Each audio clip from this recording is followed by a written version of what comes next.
Pak Muhaimin silahkan bertanya kepada Pak Gibran dan kemudian akan ditanggapi. Waktu Anda 1 menit untuk bertanya. Terima kasih Pak Gibran. Pak Gibran ini telah berhasil menjadi wali kota sekaligus pengusaha yang sukses. Bahkan berbagai proyek-proyek besar telah berhasil dibangun di Solo. Ini menjadi prestasi, tetapi kita ingin prestasi ini ditularkan kepada yang lain. Saya ingin Pak Gibran menyampaikan tips and tricks agar bupati, wali kota, dan pemerintah daerah yang lain bisa belajar agar proyek-proyek besar bisa dimasukkan di kota Solo. Bagaimana caranya ini? Tenang. Cukup? Cukup. Baik. Cukup. Silahkan waktu Anda.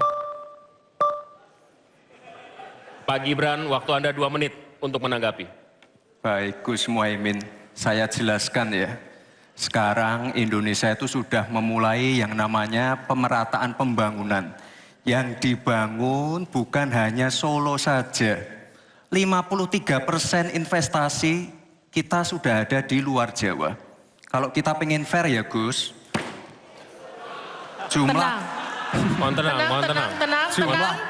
jumlah proyek, jumlah anggaran yang digelontorkan ke Solo sebelum saya jadi wali kota itu lebih besar. Saya tahulah ini arah pertanyaannya kemana. Tapi yang jelas ini Gus, apa yang sudah dibangun, yang kita lihat bukan bangunan fisiknya saja. Tapi kita lihat impact-nya ke warga. Bangun masjid menggunakan CSR dari Abu Dhabi. Impact-nya apa? UMKM kita sekarang melesat. Wisata kita melesat. Kemarin waktu Idul Fitri, kunjungan wisatawan ke Solo melebihi Jogja. Itu impact-nya. Lalu kita lihat, kita punya kebun binatang Solo Safari, tidak pakai APBN. Masjid tidak pakai APBN. Tapi impact-nya apa? Impact-nya ke masyarakat. Jadi yang kita lihat ini Gus, tidak perlu tendensius seperti itu. Kita lihat impact-nya ke warga seperti apa. UMKM meningkat, kesejahteraan meningkat, lapangan pekerjaan terbuka. Itu yang kita lihat Gus. Jadi tidak melihat, oh ini dia anak emas kan. Enggak. Pemerataan pembangunan itu sudah terjadi di mana-mana, bukan hanya di Solo. Dan itu fakta loh Gus. Proyek di Solo sebelum saya menjabat itu lebih banyak. Fakta itu. Terima kasih. Harap tenang, kita akan lanjutkan. Masih lanjut ini. Silakan Pak Muhaimin untuk menanggapi, waktunya 1 menit. Ya, yang saya tanyakan belum dijawab. Saya itu tanya tips and triknya agar investasi ataupun proyek-proyek besar bisa di sana. Sebab saya lihat itu ada 32 proyek pemerintahan pusat, ada juga berbagai program-program yang luar biasa, patut kita banggakan.